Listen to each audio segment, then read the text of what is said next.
네, 윤 대통령이 오늘 오전 임시 국무회의에서 심의 의결한 이 쌍특검법 거부권을 즉각 제거했습니다. 네, 한편 병상에서 회복 중인 이재명 대표는 강한 당무 복귀 의지를 드러내고 있는데요. 관련 내용 포함한 정치권 이슈 정혁진 변호사, 김수민 시사평론가와 함께 짚어보겠습니다. 두 분 어서 오십시오. 네, 안녕하세요. 예, 안녕하십니까. 윤 대통령이 오늘 오전이었습니다. 이 쌍특검법에 대한 거부권을 행사했습니다. 이재명 대표의 이제 피습 사건이 있었기 때문에 조금 변수가 되지 않겠느냐 이런 일각의 전망도 있었는데 즉각적으로 행사를 했습니다. 예, 어떻게 보셨는지요? 네, 대통령이 거부권을 행사하는 것이 부담이 없을 수는 없겠죠. 하지만은 이 다른 것도 아닌 이 도이치 특검법 관련해 가지고는 총선에 큰 영향을 미칠 수밖에 없는 어떻게 보면 정치적인 특검법일 수밖에 없다. 그러니까 여당 입장에서는 대통령 입장에서는 이 도이치 특검법을 수용할 수 있는 상황이 도저히 되지 않는다. 그렇기 때문에 만약에 대통령이 즉각 여기에 대해서 거부권을 제2 요구권을 행사하지 않고 지체할 경우에는 좌고우면한 그런 모습을 보이지 않겠습니까? 이렇게 되면 오히려 더 안 좋은 영향을 국민들한테 보여줄 것이다라고 판단이 됐기 때문에 이와 같은 즉각적인 거부권 행사는 불가피한 측면이 있었다라고 판단이 됩니다. 예, 어떻게 보셨습니까? 네, 특검법에 대해서 꽉 막혀 있는 입장이 그대로 드러난 그런 거부권 행사였다라고 밖에 볼 수 없을 것 같고요. 김건희 특검법도 특검법이지만 이제 50억 클럽에 관련한 특검법에 대해서도 거부권을 행사했다라고 하는 거는 이제 특검법에 김건희 특검법에 묻어서 같이 그냥 이것도 묵살하겠다 이런 의지로 봐야 될 것 같고 사실 그리고 굉장히 유감스러운 것은 이들 특검 법안에 대해서 대통령실에서 총선용 여론조작이다라는 표현을 썼어요. 근데 여론에서 찬성이 이미 우세한 것으로 나타나는데 이것이 어떻게 조작된 것인가 이 의문이 나올 수밖에 없고 심지어는 이재명 대표에 대한 방탄 목적으로 특검법이 추진이 됐다라고도 이관섭 대통령 비서실장이 표현을 했는데 그렇게 친다면 미러링을 했을 때 이재명 대표에 대한 수사도 그러면 김건희 영부인에 대한 방탄 목적이었는가 반문이 나올 수밖에 없겠습니다. 그래서 이러한 의문들에 대한 부담은 대통령과 대통령실이 그대로 짊어져서 가야 될 것으로 보이고 그리고 방탄이라는 말에 대해서 더 이제 추가로 좀 반론을 드리면 사실 여러 여론조사에서 이재명 대표에 대한 수사와 김건희 영부인에 대한 특검 모두에 찬성하는 국민들이 상당히 많이 나타났습니다. 이들 국민들은 이게 서로 방탄이 된다고 생각하지 않고 성역 없이 거대 양당의 사법 리스크를 모두 수사하라고 의견을 모으신 건데 이런 국민들이 모욕당한 것이 아닌가 이런 좀 한탄이 듭니다. 예, 관련해서 야권이 즉각 여론전에 돌입하지 않았습니까? 어제 특검 수용 긴급 기자회견을 연 데 이어서 조금 전 소식 들어온 거 보니까 또 규탄 대회는 끝났더라고요. 특히나 민주당 김건희 특검법 이해상충 문제 등으로 인해서 거부권 대상이 아니다. 권한쟁의 심판 이야기까지 나오고 있어요. 어떻게 보셨어요? 네, 일단 민주당에서 권한쟁의 심판을 했는데 제 개인 의견입니다만은 이거는 좀 이해상충이라는 이유로 거부권을 행사할 수 없다는 논리를 법원이라든지 이쪽에서 채택할 것 같지는 않습니다. 이렇게 대통령의 법안 거부권이라고 하는 거는 헌법에 규정이 되어 있는 부분이고 이해상충이라는 것도 이제 어디서부터 어디까지 이해상충이냐 따져봤을 때는 예를 들면 여당에서 싫어하는 법안이라고 해서 거부권 행사한 것은 이해상충이다 이렇게 표현할 수 있을까? 그러면 이제 가족 문제로 국한해서는 이해상충인가? 여러 가지 추가적인 의문이 따를 수 있는데, 근데 이런 이해상충들이 대통령 법안 거부권에서는 그렇게 적용이 되지 않는 것으로 봐야 되지 않을까? 그런 측면에서 이제 권한쟁의 심판에 대해서는 저는 좀 비관적인 견해를 갖고 있기는 합니다. 다만 이런 것들을 포함해서 대통령의 거부권에 대해서 반발하는 것은 야당 입장에서는 당연한 일인 것이고 또 국민 여론도 이 특검이 실시되는 게 옳다는 그런 의견들이 우세했기 때문에 국민 의견을 대변하는 입장에서도 야권의 추가적인 여론전은 당연한 것이고 불가피한 것이라고 보여지고요. 다만 이제 이 특검법도 굉장히 중요한 문제고 어떻게 보면 윤석열 정부의 앞날을 가늠할 수 있는 바로미터인 것은 사실이나 또한 여러 가지의 그 숙제들이 정치권에 산적해 있기 때문에 민주당이 이 문제에만 함몰되지는 말았으면 좋겠다. 여러 가지 문제 중에서 중요한 하나로 다뤘으면 어떨까라고 하는 그런 생각도 해봅니다. 예, 앞서서 이제 윤 대통령이 오늘 이제 거부권 행사한 것과 관련해서 야권에서 이제 권한쟁의 심판을 이제 추진하겠다. 이 부분에 대한 입장을 좀 들어봤거든요. 어떻게 네네. 좀 생각하세요? 그 권한쟁의라고 하는 것이 다른 게 아니고요. 국가기관 상호 간의 권한의 유무 및 범위에 대해서 다툼이 있을 때 헌법재판소에 제소해서 그 결정을 구하는 거거든요. 그런데 야당은 헌법에 엄연하게 규정되어 있는 거부권, 제2요구권이 대통령의 권한이 아니다라고 생각하는 건지 아니면 그 거부권의 일부 범위를 조정할 수 있다라고 생각하는 것인지 저는 생전 처음 들어보는 그런 이야기고요. 아니 그렇게 따지면은 개인적 범죄로 인해 가지고 국회의원들이 불체포 특권 행사하는 것은 그건 국회의 권한이 맞느냐? 그다음에 말도 안 되는 탄핵을 갖다가 제기해가지고 지난번에 이상민 장관 관련해가지고는 9대 0으로 기각되지 않았습니까? 그다음에 또 계속적으로 이제 말도 안 되는 탄핵을 지속적으로 하는 것은 그것은 국회의 권한이 맞는가? 국회의 권한이 맞기 때문에 탄핵한다고 계속 얘기하지 않았습니까? 그럼에도 불구하고 대통령의 거부권 행사에 대해서 헌법재판소에 제소를 한다 이거는 상식적으로 말이 되지 않는다라고 생각을 하고요. 이렇게 만약에 진짜로 할지 안 할지도 모르겠지만 만약에 헌법재판소에 권한쟁의 심판을 하고 그럼 뭐 그게 기각되든지 아니면 각하될 수도 있을 거다 생각이 되는데 그런 오히려 헌법재판소의 결정으로 인해 가지고 그 야당 입장 특히 민주당에게는 역풍이 있을 수 있을 거다라고 저는 그렇게 생각이 됩니다.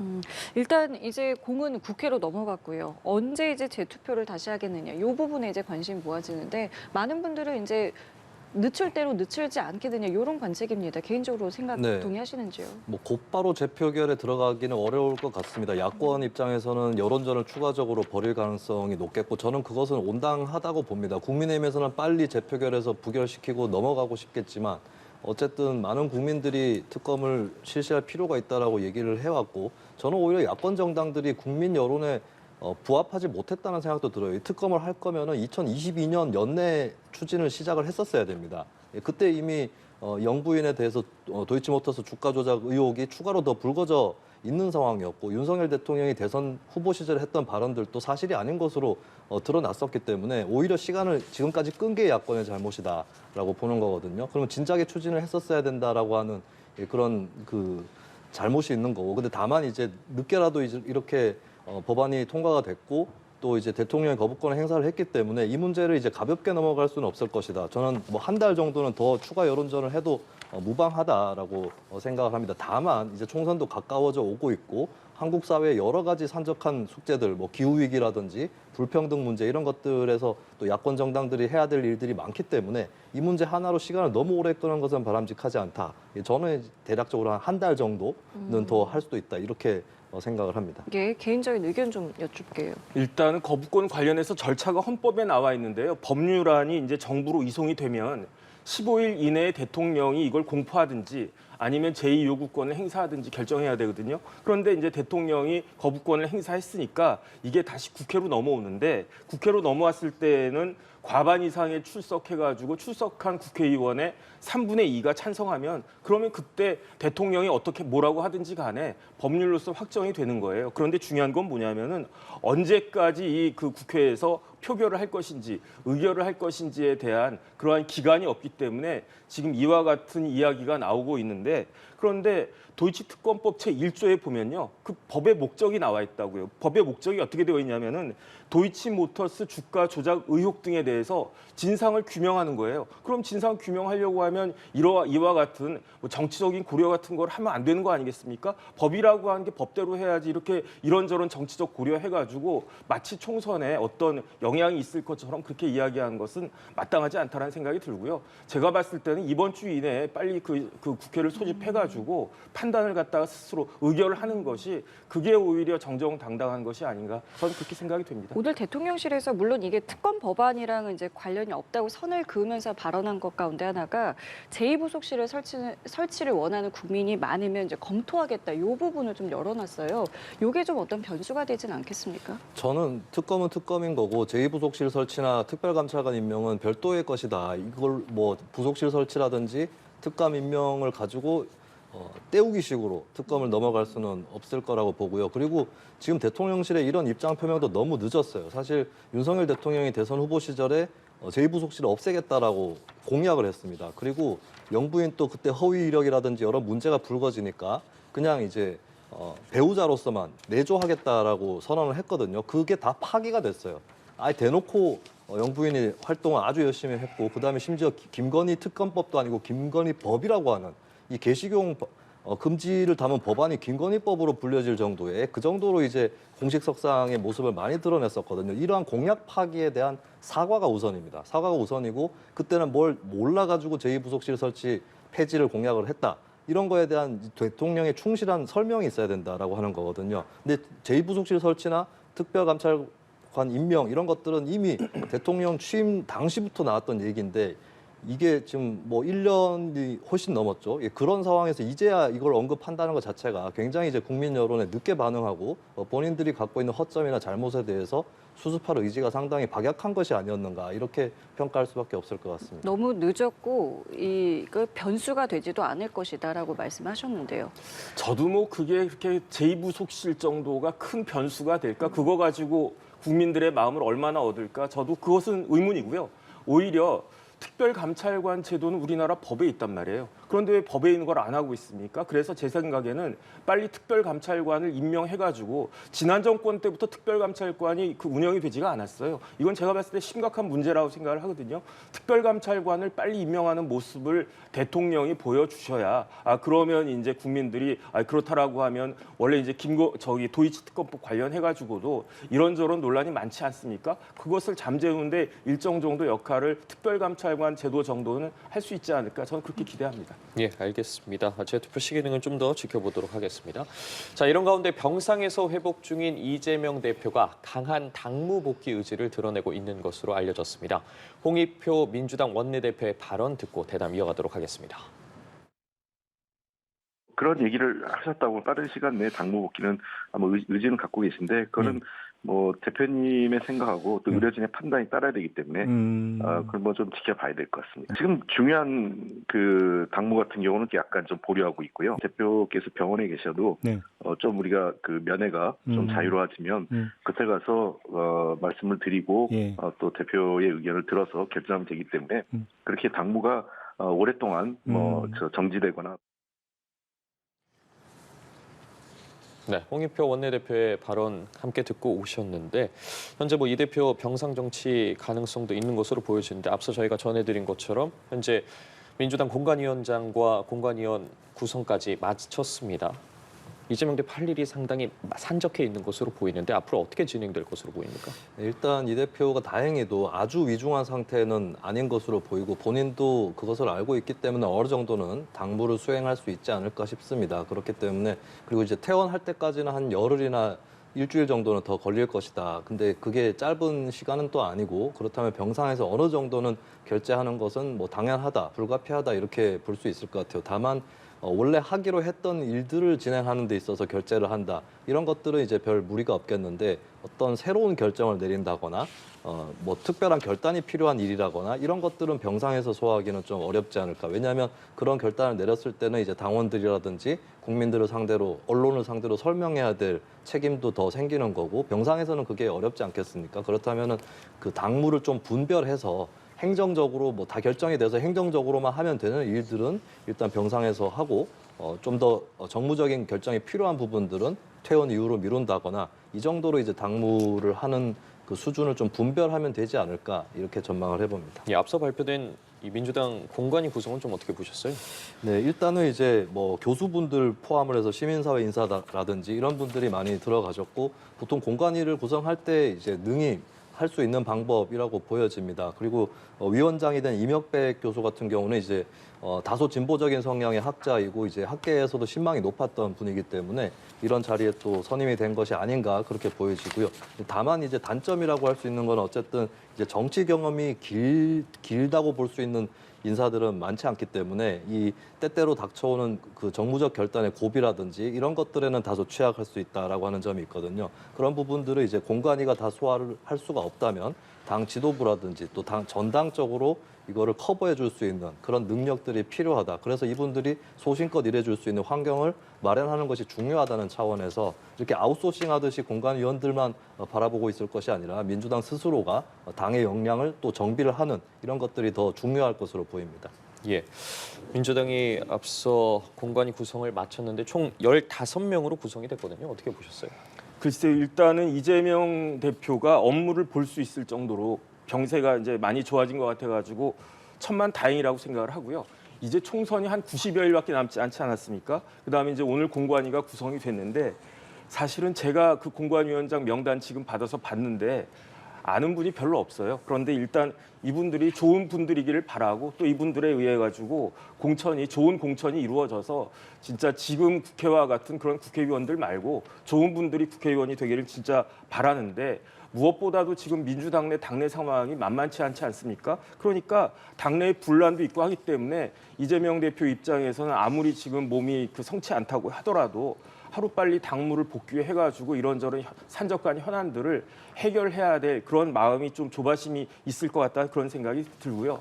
그다음에 무엇보다도 이재명 대표는 이중적인 지위 갖고 있지 않습니까? 지금 야당 대표로서의 지위도 갖고 있지만 피고인으로서의 지위도 갖고 있단 말이에요. 그런데 이번 그 일로 인해 가지고 다음 주에 있을 재판 3개가 실질적으로 다 연기가 됐단 말이죠. 그러니까 빨리 회복하셔가지고 당무뿐만 아니라 재판에도 빨리 복귀가 돼가지고 언제까지 우리 국민들이 제1당 대표의 그 사법적인 리스크 재판에 대해서 이렇게 계속 신경을 써야 되는가? 빨리 이런 부분들이 좀 정리가 됐으면 좋겠다는 게 개인적인 바람입니다. 실제로 이 이재명 대표의 이 피습 이후에 이제 여러 일정들이 좀 속도 조절이 이제 들어간 상황인데, 근데 이제 또 원칙과 상식에는 이원욱 의원 같은 경우 이게 마냥 미룰 수는 없다. 이런 이제 뉘앙스의 인터뷰를 해서요. 이 움직임은 뭐 언제쯤 다시 시작될 거라고 보세요?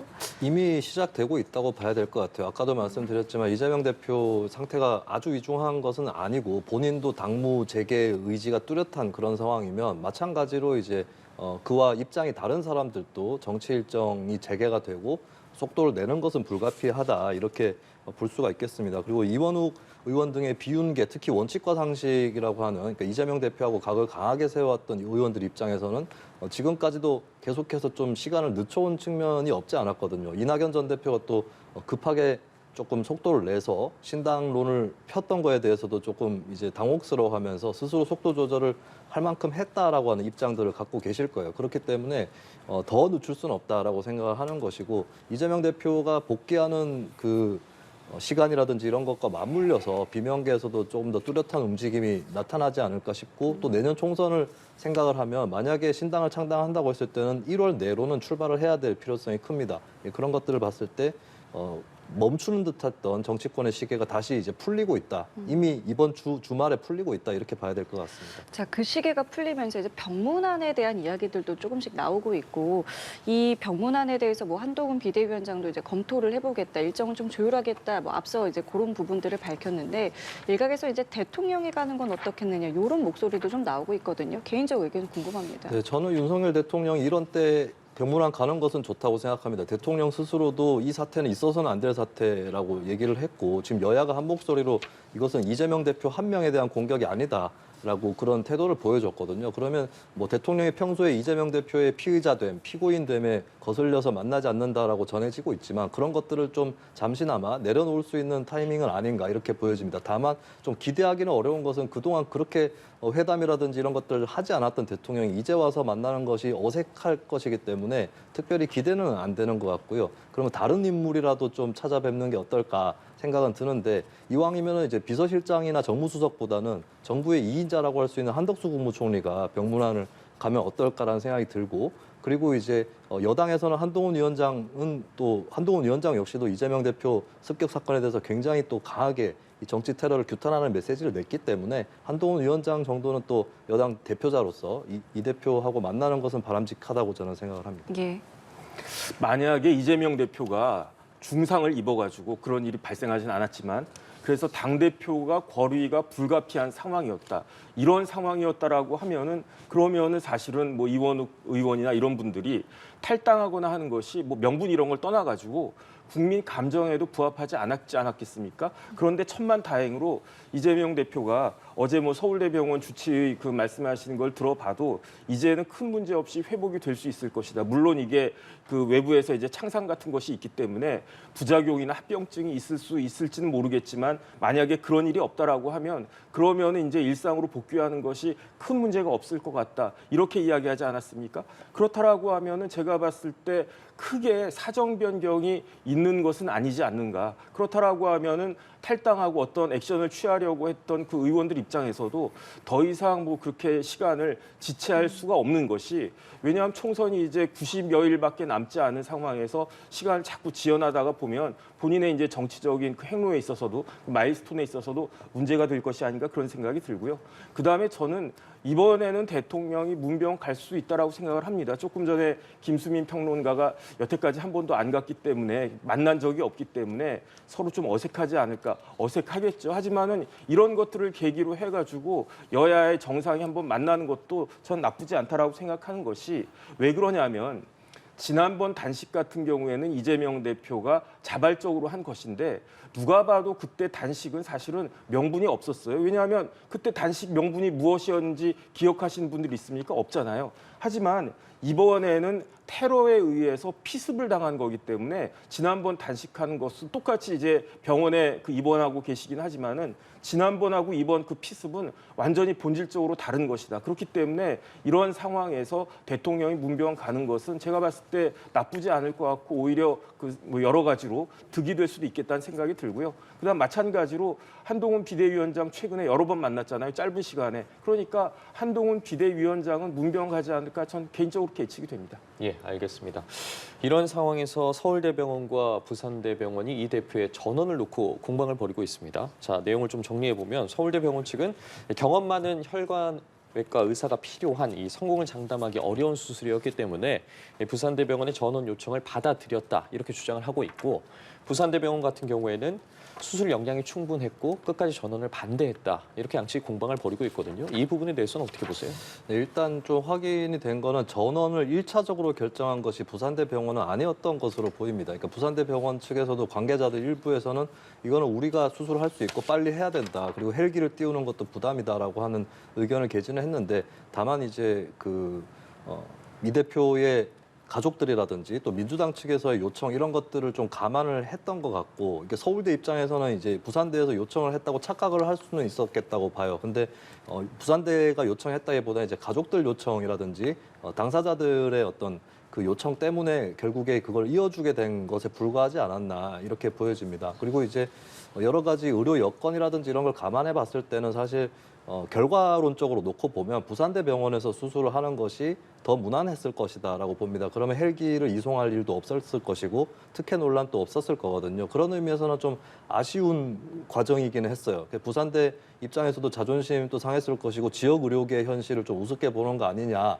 이런 생각도 가지실 법한 그런 사건이었다고 봅니다. 다만 이제 이 과정에도 여러 주체들의 책임이 좀 섞여 있다라고 보거든요. 사실 가족들 입장에서는 경황도 없고 어느 정도 의료계 현실에 대해서 깊은 이해가 없기 때문에 빨리 서울로 옮겨주세요 할 수도 있는 부분이고 그리고 이제 부산대 병원도 사실 저는 부산대 병원이 물론 이게 힘들었을 수는 있겠지만 끝까지 말렸어야 된다는 생각도 들어요. 그런 의미에서 전원에 있어서는 일정 부분 부산대 병원도 책임이 있다 이렇게 보여지거든요. 그래서 근데 이걸 누굴 탓해서 뭐 해결할 일은 아닌 것 같고 이번에 드러났던 어떤 한계라든지 난점 이런 것들에 대해서는 다시 생각을 해봐야 될 것 같고 헬기 이송 문제에 대해서도 이게 좀 애매했을 수도 있습니다. 가령 대통령이 그런 부상을 당했다라고 했을 때는 헬기 이송이 크게 논란이 안 됐을 거예요. 근데 제1야당 대표다라고 했을 때는 좀 애매한 부분이 있고 이 부분에 대해서 미리 정립된 원칙이 없었을 수 있는 거거든요. 그래서 이거를 이제 누가 막 명백하게 잘못을 했고 그쪽에 책임을 다 져야 된다 이렇게 해결하기보다는 우리가 미처 이런 경우에 대비가 잘 안 돼 있었지 않았는가라고 하는 이 점들을 좀 성찰하는 게 더 중요하지 않을까 싶습니다. 예, 관련해서 부산시 의사회도 규탄하지 않았습니까? 그런데 이거는 서울대 병원 또는 가족이나 당 관계자들의 명백한 월권입니다. 이거는 그 우리나라의 응급의료에 관한 법률이 있거든요. 이 법을 명백하게 위반한 것인 게 왜냐하면 응급의료법을 보면 해당 의료기관이 응급 환자에 대해서 적절한 응급 치료를 우리 병원이 할 수 없다라고 인정할 때 그때 이제 환자를 전원시키는 거거든요. 그런데 부산대병원이 어떤 병원입니까? 권역외상센터가 있는 병원이에요. 서울대병원에는 권역외상센터가 없어요. 국가지정 권역외상센터는 부산대병원이 오히려 서울대병원보다 더 큰데 부산대병원에는 이런 환자들을 위해서 전담 전문의가 17명 있고요. 그다음에 전담 간호사는 무려 157명이나 있고요. 그다음에 이렇게 독립건물외상센터를 보유한 병원은 부산대병원이 유일하고요. 그다음 무엇보다도 의학적으로 봤을 때에도 환자를 이렇게 더군다나 서울에서 부산에서 서울까지 이렇게 멀리 이렇게 보내는 거는 의학적으로도 바람직하지 않은데 이게 왜 서울대병원까지 갔는가? 그다음에 헬기 관련해서 조금 전에 김수민 평론가는 뭐 대통령이면 다르지 않았을까 그렇게 이야기하지만 이거는 헬기 관련해 가지고도 명확한 그 기준 위반입니다. 우리나라에 어떤 그 규정이 있냐면은 범부처 응급의료 헬기 공동운영 규정이 있거든요. 그 규정에 따르면 헬기 이송 기준이 있어요. 어떤 기준이냐면 관통상이 있거나 척추가 손상되거나 사지가 마비되거나 골반이 골절되거나 그다음에 두개골이 개방성으로 골절되거나 이런 경우에나 헬기가 될 수가 있는 것이 왜냐하면 우리나라에 119 응급의료 헬기가 몇 대 있냐면은 딱 29대밖에 없고요. 부산에 몇 대가 있냐면 2대밖에 없어요. 그런 거를 이 정도 그 환자를 위해서 부산에서 서울까지 그렇게 한다. 그다음에 출동 요청 기준에도 환자 상태가 헬기를 꼭 타야 될 만큼 다시 말해서 환자가 생명이 위중하거나 아니면 크게 악화가 되는 경우나 이런 경우에나 되는 거고 그다음에 그렇기 때문에 다른 수단으로는 도저히 구조 또는 지연될 수밖에 없는 이런 경우에는 헬기가 이용될 수가 있는데 이거는 누가 봐도 제1당 대표니까 제1당 대표가 월권을 해가지고 마음대로 헬기를 타가지고 부산대병원에서 서울대병원까지 간 것이다. 이거는 국민들 감정과도 전혀 부합하는 것이 아니고 규정에는 명백하게 위반하는 겁니다. 알겠습니다. 이번에는 이야기 좀 주제를 한동훈 비대위원장을 좀 돌려보겠습니다. 어제는 광주와 충북을 찾았는데요. 어떤 발언들을 내놨는지 함께 들어보시죠. 제가 솔직히 말씀드리죠. 저는 우리 당은 광주에서 호남에서 정말 당선되고 싶습니다. 그렇게만 된다면 우리 당의 승리이기 앞서서 이 나라 정치에 값을 매길 수 없을 정도의 대단한 승리가 될 것이기 때문입니다. 저와 우리 당의 호남에 대한 마음은 진심입니다. 제가 하기 싫은 숙제 하는 마음으로 여기 온 게 전혀 아닙니다. 국민의힘은 5.18 정신이 민주주의를 지킨 우리 헌법 정신과 정확하게 부합하는 정신이라고 생각합니다. 그렇기 때문에 헌법 전문에 수록하는 것을 단순히 동의하는 게 아니라 적극적으로 추진합니다. 네, 어제 광주와 충북을 찾아서 한 발언들을 함께 들어보셨는데 이제 가장 좀 주목이 된 부분이 이제 바로 5.18 정신을 이제 헌법 수록에 대해서 입장을 밝힌 거입니다. 이 부분 좀 어떻게 들으셨습니까? 일단은 뭐 입장 자체는 바람직한 입장이라고 보고 뭐 높게 평가할 수 있는 그런 발언이었다고 보고 더 이상 5.18 문제를 가지고 가짜 뉴스와 음해 이런 것들이 판치지 않도록 해야 된다라고 하는 그런 것들을 국민의힘에서 특히 더 결심을 해줘야 가능하다라고 하는 것을 다시 한번 생각을 할 수 있었겠고요. 다만 이제 이번에 이런 입장 표명이 충분하지 않은 것은 사실 이제 국민의힘 같은 경우는 김진태 강원도지사는 5.18 관련 행보로 컷오프 될 뻔했다가 공천을 받아가지고 도지사가 됐었고 국민의힘 내부에서 망언을 했거나 바람직하지 않은 행보를 했던 사람들이 제대로 정리된 적이 있는가 여기에 굉장히 의구심들이 많은 거거든요. 최근에도 이제 한 국민의힘 소속 지방의원이 5.18을 음해하는 그런 문서를 인수해가지고 의원들한테 돌리는 사건까지 벌어졌습니다. 이 비유하자면은 일본 정부에서 역대 보면 일본의 왕부터 해서 뭐 총리라든지 장관이라든지 각종 담화를 통해서 식민 지배에 대해서 사과를 했지만 그럼에도 불구하고 일본 여권을 포함해서 몇몇 정치인들이 망언을 함으로써 그 사과가 무색해지는 그런 상황들이 많이 펼쳐져서 한국 사람들도 일본이 과연 언제 사과를 했지 이렇게 좀 궁금해하시는 분들도 있는 정도잖아요. 마찬가지입니다. 국민의힘도 이렇게 한동훈 위원장이 발언을 했더라도 앞으로 또 5.18 폄훼 발언이 잇따르게 되면 다 무색해질 것이다. 이 부분에 대해서 분명히 대책이 있어야 될 것이라고 보여지고요. 그리고 두 번째는 5.18 언급에서 좀 진도를 더 나가야 됩니다. 광주나 전남, 전북, 호남 지역에서 국민의힘이 지지를 못 받는 이유가 5.18 문제 하나뿐만 아닌 거거든요. 그 외에도 너무 극우적인 거 아니냐. 호남에도 보수적 유권자들이 있습니다. 하지만 그 보수 유권자들도 극우는 안 된다라고 하는 게 호남 지역의 중론인 건데 그 기대치에 국민의힘이 못 미치는 부분이 있고 그리고 정책적으로도 국민의힘이 과거보다 뭐가 나아졌는가 이 부분에 의문부호가 찍혀있기 때문에 호남에서 부진한 거거든요. 이런 것들을 좀 짚어야 될 것 같고 그리고 좀 사소한 건데 왜 굳이 파란 넥타이를 맸을까라는 것도 좀 의문이긴 해요. 왜냐하면 그럼 광주하고 민주당하고 좀 등치시켜서 보는 거 아닌가 스스로 이런 의아함이 있을 수 있고 예를 들어서 만약에 영남에 갔는데 그때는 또 붉은 넥타이를 메고 있다. 그러면 영남은 빨간색으로 보이고 호남은 파란색으로 보이는가 이런 생각이 들 수 있거든요. 그래서 어떤 특정 지역을 정치색을 재단해서 보는 듯한 그런 패러다임이나 프레임 이런 것들도 좀 조심할 필요가 있겠다. 저는 그런 생각도 듭니다. 예, 여러 말씀들을 해주셨는데요. 반론 듣겠습니다. 글쎄요, 광주는 민주당 아닙니까? TK는 여당이고 저는 뭐 당연하다라고 생각을 하고요. 우리나라 헌법이 언제 개정됐는가? 지금 시행되고 있는 헌법이 1987년이에요. 37년 전이라고요. 헌법을 보면 뭐 1, 2, 3조부터 쭉 나가는데 100몇십 조까지 나가는데 전문이 있어요. 우리나라 헌법 전문에 들어가 있는 그 운동은 크게 두 가지밖에 없는데 첫 번째가 3.1운동, 두 번째가 4.19입니다. 3.1운동은 뭘 상징하느냐? 근대 민주주의 국가를 상징하는 거예요. 그러니까 우리나라는 이제 3.1운동을 통해 가지고 임시정부가 수립되지 않았습니까? 그러니까 더 이상 이전에 조선과 같은 봉건 국가 체제로 돌아가지 않겠다. 그 결단이 3.1운동으로 드러나는 거고 또 하나는 4.19는 그야말로 자유민주주의를 상징하는 건데 그런데 5.18이 언제 있었습니까? 44년 전에 있었잖아요. 그러니까 1987년에 5.18을 관련해 가지고 헌법 전문에 넣기에는 조금 이른 감이 그 현실적인 한계가 있을 수 있었다. 그 생각은 드는데 5.18은 무엇을 상징합니까? 군부 독재에 항거하는 걸 상징하잖아요. 그렇기 때문에 한동훈 비대위원장 말처럼 이번에 헌법을 개정하면서 지금 사실 헌법이 37년 전에 개정된 이후로 손을 보지 않았기 때문에 현실적으로 문제가 되는 조항들이 여러 가지가 있단 말이에요. 대표적으로 뭐 29조 2항 같은 경우는 모든 헌법학자들이 다 그 삭제되어야 된다라고 주장을 하고 그다음 많은 사람들이 저 포함해가지고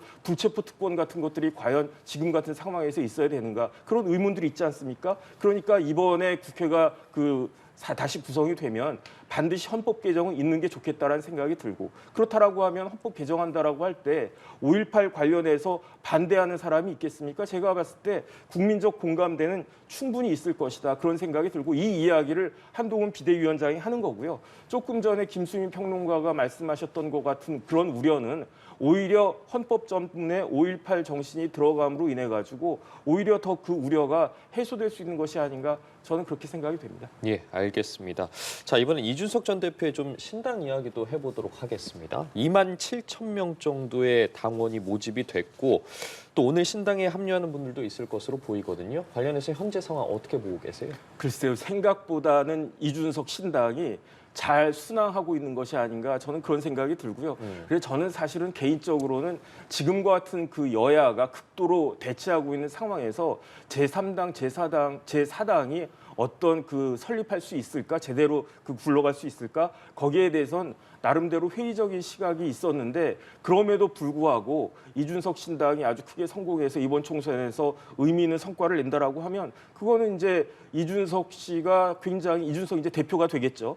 그 굉장히 대단한 정치인이구나 이런 생각을 갖다 할 수 있을 것 같고요. 어찌됐든지 간에 그 좋은 성과가 나기를 저는 기대하겠습니다. 그 피해가 고스란히 이제 국민의힘으로 갈 수 있는 것도 이제 생각을 해야 되는 거 아니겠습니까? 그거는 모르죠. 그 피해가 국민의힘에게만 갈지 아니면 야당에게도 영향을 미칠지. 왜냐하면 예. 더군다나 야당 같은 경우에는 제가 객관적으로 봤을 때에도 이준석 신당보다 더 강력할 수밖에 없는 것이 이낙연 신당 아니겠습니까? 그다음 또 그 두 신당이 합쳐질 수도 있다는 뭐 그런 변수도 있다라고 하니까 이제 시간이 90여일밖에 안 남은 그런 상황에서 어떤 변수가 될 수 있을지 한번 기대해 보겠습니다. 예, 자 이런 제3지대의 성공 가능성 어떻게 보세요?